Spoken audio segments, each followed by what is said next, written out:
परमात्मा के अनेक नामों में भगवान का नाम आनंद है, जो आनंद हृदय को महसूस होता है।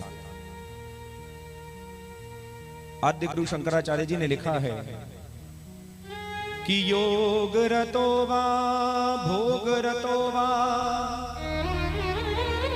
संग रतो वा संग विहीना यस्य ब्रह्मणि रमते चित्तम् नंदति नंदति नंद्यत्येवा।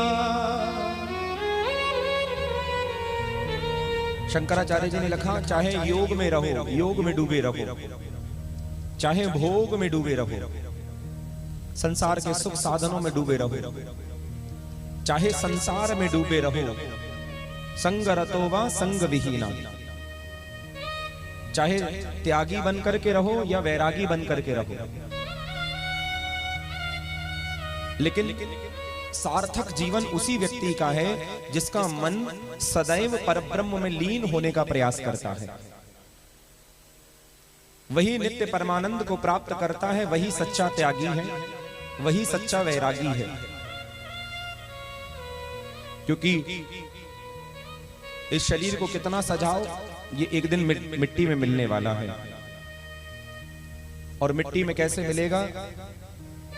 कभी कभी जब शरीर साथ छोड़ता है तो जीवन में किए गए कर्मों का प्रायश्चित की भावना हमारे हृदय में जागृत होती है।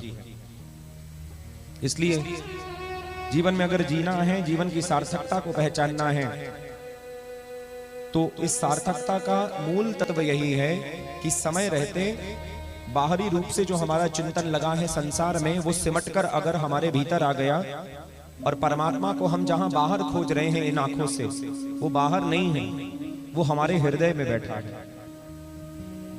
जैसे एक हिरन होता है, हिरन के गर्भ में कस्तूरी होती है, उस कस्तूरी की सुगंध को लेकर हिरन चारों तरफ दौड़ता है, लेकिन ये भूल जाता है कि वो कस्तूरी उसके ही गर्भ में है, उसके ही पेट में है। इसी भांति तुम्हारे जीवन में भी परमात्मा कहीं बाहर नहीं है, परमात्मा तुम्हारे हृदय में है।